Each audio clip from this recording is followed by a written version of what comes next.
Welcome into the Cougar Tailgate, where BYU fandom lives. Here's your host, Lauren McClain.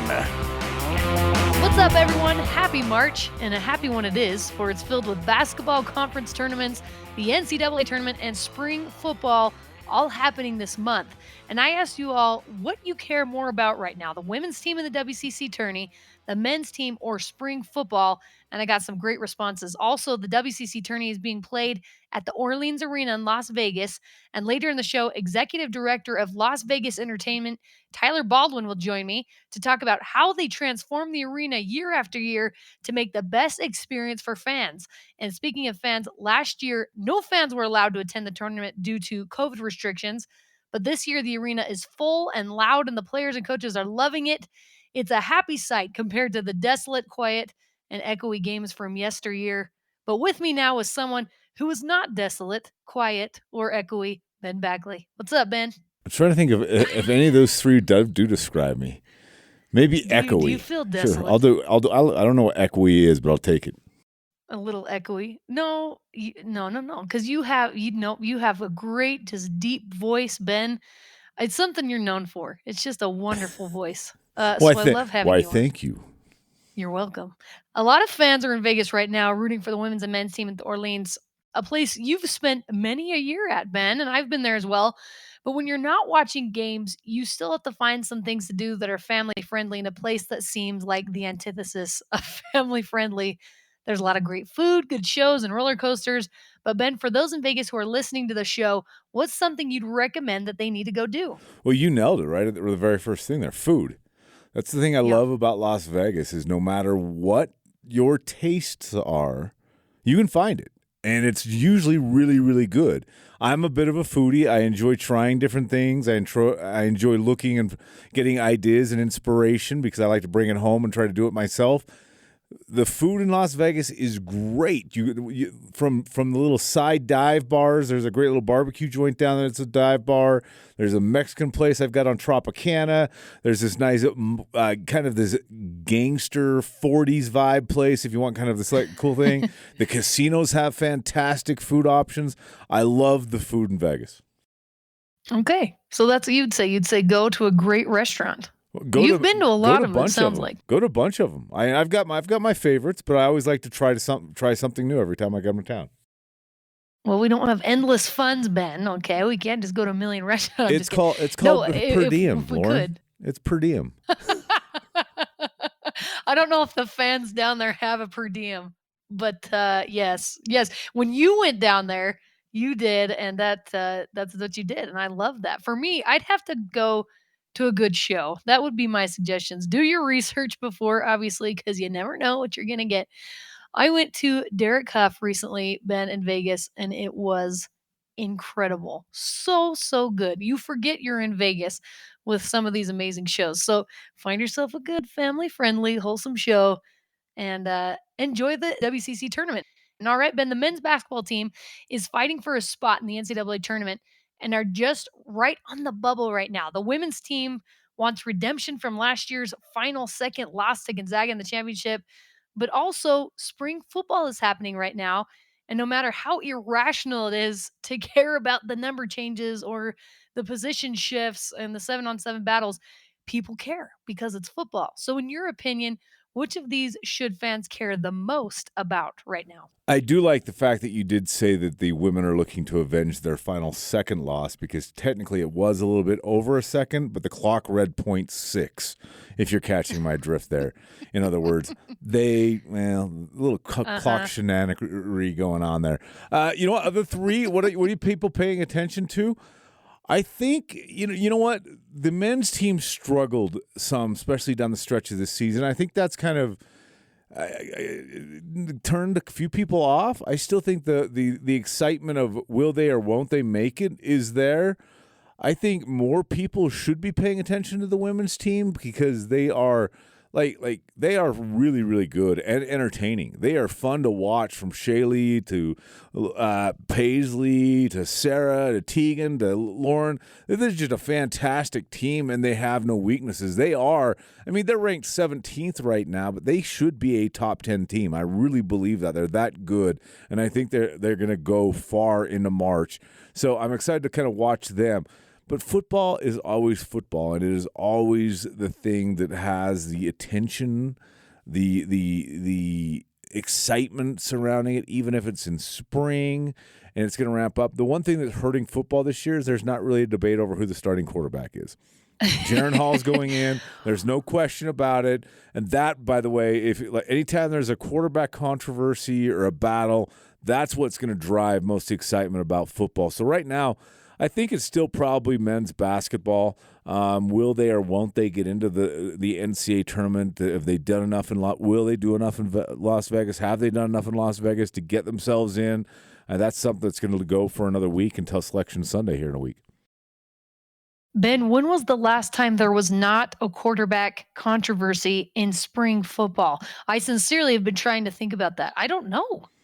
Because there was Taysom Hill, Tanner Mangum. There's, I'll be honest with you. Zach Wilson, Jaron Hall. Who was it? I'll be honest with you. When was it? Last year, or not? Well, 2 years ago. More specifically, everybody knew Zach Wilson was going to be starting going into the season. I mean, they played it off a little bit like, oh well, it's an open competition. It's Zach Wilson. I mean, come on. Yeah. The kid was good, and he came in, he proved it. It was his job. And the coaches are going to say what the coaches are going to say, but we all knew. They have to make everyone feel like they got a shot, right? Even when they don't. Well, to answer that question for myself about which one fans should most care about right now, I think the women's team, and because they have a chance of making history, Ben, they're that good. They already have made history this regular season and have one of the best and well-rounded teams in the country. They have WCC Coach of the Year in Juddy, two-time Player of the Year in Shaylee Gonzalez, plus, like you mentioned, an incredible Paisley Harding, Sarah Hampson, Lauren Gustin. Let's see how far these girls can go. These women, I hate when they call them girls. They're women. They want it so bad too. But what's so fun is it's not just a schoolboy or girl's dream. Kind of like how we say every year that BYU football is going to win the national championship. Oh, this is the year, and everyone knows it's not true. But you just say it for fun, and it gets you hyped up at the beginning of the season. But it's truly within their grasp.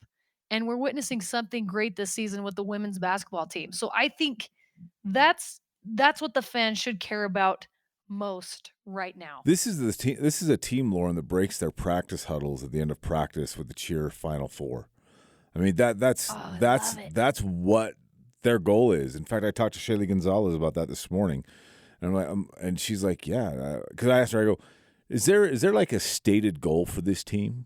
And they're like, hey, she goes, we break our huddles with Final Four. I was like, Sweet 16. And she's like, no, Final Four. That's the goal of this team. They want to be one of the Final Four teams playing in March/April. So that's awesome. And you know what? They can do it. They can legitimately do it. And that's the difference, right? And the men have been incredible, but they have had their ups and downs. We don't even know if they're going to make it to the NCAA tournament. And if they do, you don't know how far they're going to go. Anything can happen. There could be a Cinderella story, but that's what's so cool about this women's team is it really the Final Four does not seem like some crazy outlandish goal. It seems like something that this team can accomplish. And so I just can't wait to watch them and see how far they can go and see them play on Monday. Here's what you guys said on Twitter. So let's see if you were right, Ben. 29% said they care most about the women's team. 39% said the men's team and 32% said spring football. So actually pretty even, but most people care about the men's team. But it is still incredible to me how many people are so invested in spring football. You're talking to someone who can never get enough football. So if there's pads a popping, something's going on, Lauren. I mean, don't tell me nothing's going on in spring football. You're right. And Kevin Farnsworth said on Twitter, BYU women's basketball, hands down, they are so exciting to watch and put up a ton of points. They can cause issues for most teams in the tournament. David Garner said, football is king, period. with the crown emoji. He's right. Football is king, but I want to clarify my answer. I think the women's team is who people should be paying attention to, but I think most people will pay attention and do pay attention to football. It's true. No, I think you're right. And Ryan Robinson said, BYU men's basketball, I would love to see Barcelo and Tijong get to the dance this year. Mark McCready said, I'm down with all BYU sports, but I'm a football junkie. Give me some Jaren Hall, Pugu Nakua 24/7. Please and thank you. See, people. Well, so polite Mark is. Even just hearing that, yeah, he is very polite. Thank you for saying please and thank you. Even just hearing about a touchdown pass in spring ball, Jaren Hall, Pugu Nakua, just really lights people's fire, Ben. Thank you, sir. May I have another? Let's go. The Painted Cougar said BYU baseball, which is totally fair. Not one of the options that I gave, but they've had a great start. Been home this week with some really sick uniforms, I have to say. So that was a valid response. Painted Cougar, I forgot about baseball. I didn't forget about them. They're just getting started right now, which is a whole nother conversation, but that'll be fun. All right, Ben, speaking of spring ball, has anything surprised you in week 1? Not really. I think they're just gonna kind of get warmed up. I think the one thing that I'm excited about, and here's the thing about this, is I'm excited about this, but I don't think you'll see the fruition of it until the fall. With so much experience coming back, this is not a spring ball that's going to be focused on who's your starters. I think those are pretty much determined. I mean, there's a couple of positions there's battles going on. But this is a spring that's like, hey, let's look at what we've got in our playbook and refine that and even dive deeper into it and increase what we've got in the playbook. Because you've got Jaren, you got your running backs, the offensive line pretty much is all back. You're not teaching and learning your playbook. That's already in with all these guys. They're becoming experts at it and taking doctorate classes at it. And it's going to be interesting to see how that establishes itself in September. And I love that there are some established starters, but one guy that is not on the roster is Tyler Algier. And Ben, when you really think about the NFL and all the talent in it and all the incredible running backs that there are across the country, how do you feel about Tyler Algier's odds of making an impact in the NFL? Oh, you made that screwy by saying making an impact in the NFL. There are so few running backs that make a major impact in the NFL. It used to, when I was young, running back was like the big position. I mean, that was the glory position. It's not the case anymore. But I think he does make an impact in the NFL in the sense that he is going to be a reliable, known asset for an NFL team that picks him up. And I think he's going to get picked up. I think he's going to get drafted. And I think he's going to be a steal because I don't think he's going to get drafted until probably the 3rd or 4th round. And I think whichever team is smart enough to pick him up at that point will not regret that because he's got the durability, he's got the strength, he's got the work ethic. I really like Tyler Algier, and I'm excited to see what he does in the league because I think he could become a very reliable asset to a team. Absolutely. And he can play both sides. He was asked this week by a reporter if he was asked to switch back to linebacker like he did at BYU, if he would do it. And he said, honestly, I will do anything that they want me to do. The guy just wants to be in the league. And I like that you said he's durable. I think that's huge for a running back. They just get beat up. But he's so strong and so good with his hands that he can also play on the other side of the ball. So it'll be fun to see what happens with Tyler Algier. I think we're going to miss him a lot next season, but good luck to him in the NFL. Ben, thank you so much for coming on with me, my friend. No worries. Happy to do it. All right. Coming up, Executive Director of Las Vegas Entertainment, Tyler Baldwin, will tell me how the Orleans Arena gets ready for their back-to-back conference tournaments and how they make it a special experience for the fans. This is Cougar Tailgate.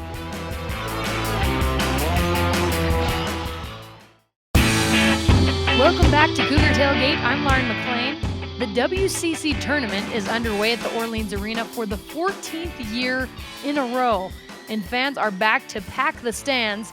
And joining me now to tell us more about how they prepare for the big crowds is Executive Director of Las Vegas Entertainment, Tyler Baldwin. I appreciate you coming on, Tyler.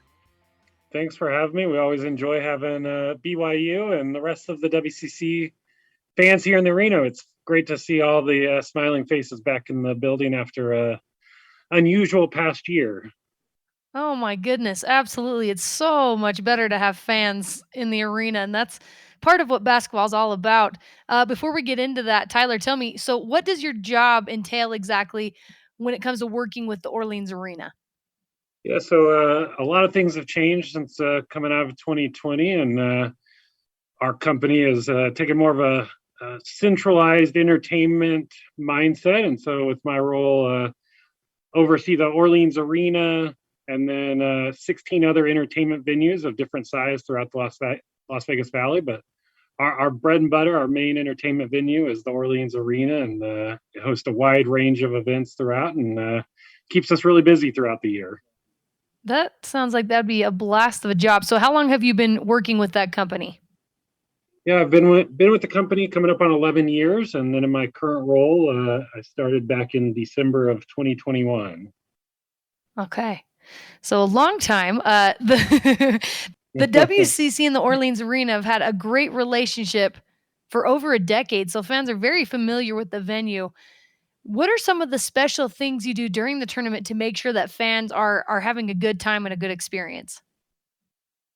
It's a 14th year hosting the WCC, and the tournament continues every single year. We've added different items, we've changed up different aspects of the tournament, but every year things seem to get better for the fans, for the student athletes, and it's been an honor to host the event. And I mean, some of the things that have come about here recently is the big tailgate parties we do out in our parking lot leading into the major games on Monday, Tuesday, and the property turns into WCC branding throughout the whole property, making it feel like you're at home for those BYU fans or Gonzaga fans or whoever it is coming to the games. They step foot on property, and they just feel like they never left their home courts from their cities that they came from. And so I feel like there's just so many aspects that we get to do here at the Orleans. The whole company takes pride in hosting this tournament, and a lot of events come in here. They get some branding, they get some different special things throughout the property, but nothing compared to what WCC takes advantage of, and as well as us, and just making sure the whole property as a whole it's a great atmosphere from inside the arena back over to the hotel side of things as well. Well, I love it, and it really is a great venue, and I have to ask you, you were mentioning, the fans kind of get involved. Do you see it's usually Gonzaga and BYU fans that kinda have the biggest showing in Vegas. What fans do you see more of, Tyler? It's definitely the BYU Gonzaga definitely have the most fans throughout the arena and out in our hotel casino in the evenings that have set up shop at the different restaurants or bars, just having a good time. But I know St. Mary's this year with the upset last week. We've seen some great uptick on St. Mary's fans of ticket sales on the resale site. So we expect, however things shake out, a great turnout between those three fan bases here in town. And we just look forward to always having a full house here at the Orleans Arena, however that shakes out. And it's always exciting every single year to see what happens at the end of Tuesday night.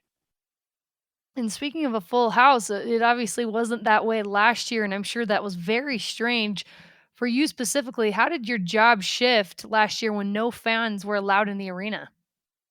Yeah, I going back one year further to 2020, we had wrapped up the WCC tournament in 2020. We were able to get through that tournament unscathed, and got to see all the fans, and thought we'd be back to a great 2021, and looking forward to riding that wave off that event. And then everything changed very quickly. And 2021 was a challenging year, and of having a different mindset. We had done the event for 12 years at that point, and kind of knew what to expect and knew a lot of the moving parts for it. But now our mindset had to shift to how to do a safe and secure event that fit within the NCAA guidelines, the state of Nevada COVID protocols and their requirements. And so we had a lot more hands involved from government agencies and organizations that had to give their blessings to make the event happen. And you never would have thought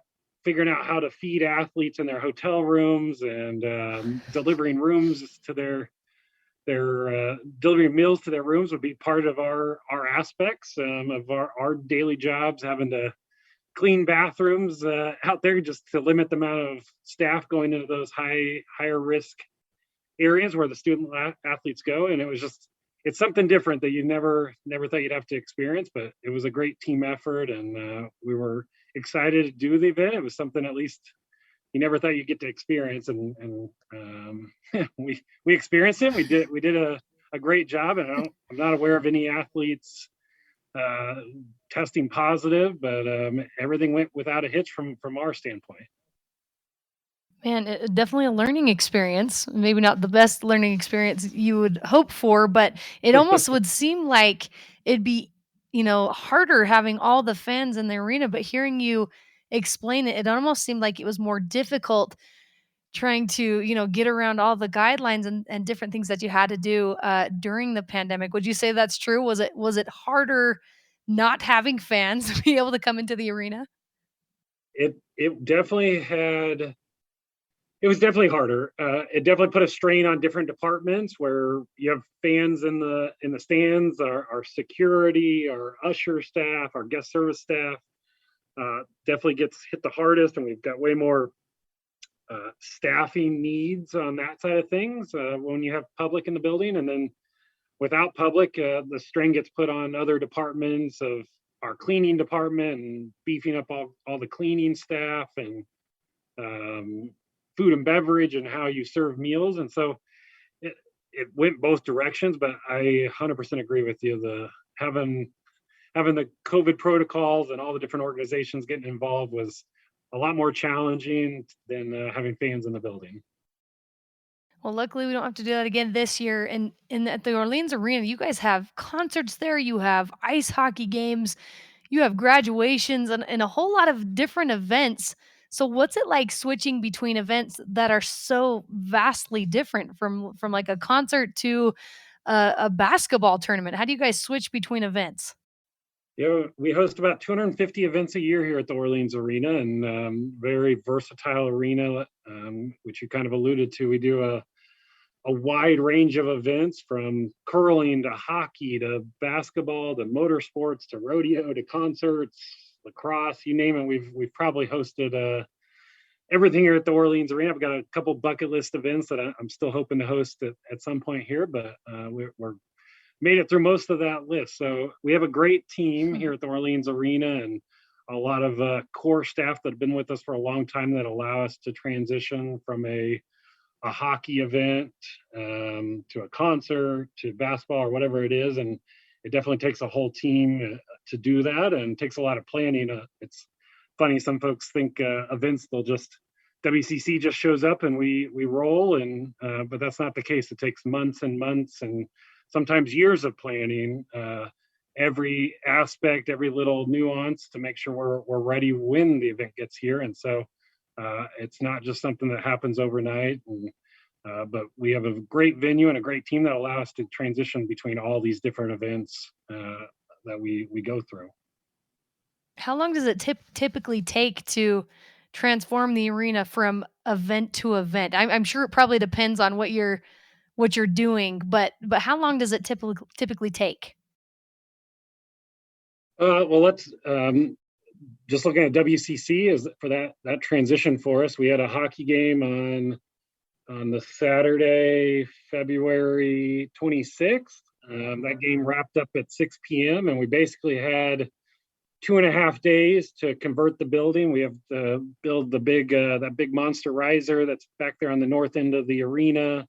We had to lay out the WCC core, cover the ice, a lot of moving parts on it, but it takes about 2.5 days to get through that and be able to have our first practice run throughs that Tuesday into Wednesday. And then we've got about 12-hour conversion after the WCC into our next tournament, the WAC tournament, which have been with us for a number of years as well. It's a very tight turn on it, but we've been able to accomplish it for a number of years, but it's a grueling 12 hours coming out of one event into the next event. So. Yeah, that sounds very stressful, Tyler. I'm proud of you guys. That's a difficult job. You were mentioning before that you have some different events on your bucket list that you would like to be the Orleans Arena. What are some of those that you want to see happen there? Yeah,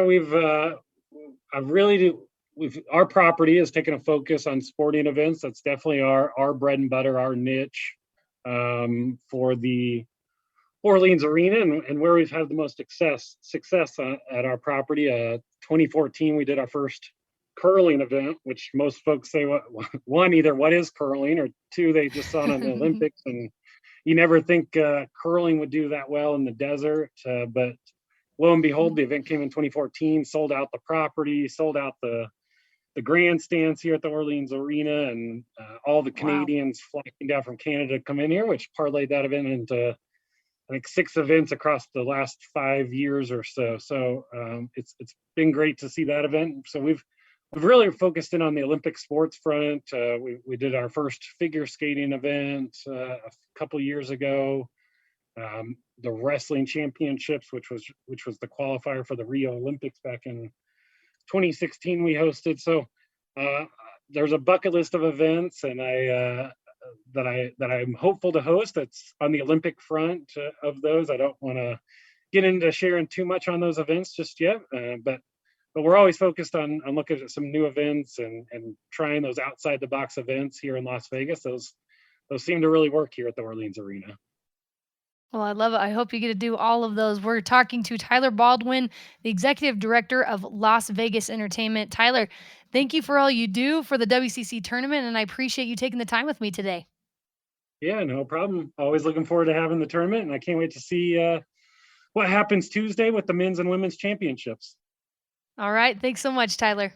And that does it for us today. Thanks again to Tyler Baldwin and Ben Bagley for coming on the show with me.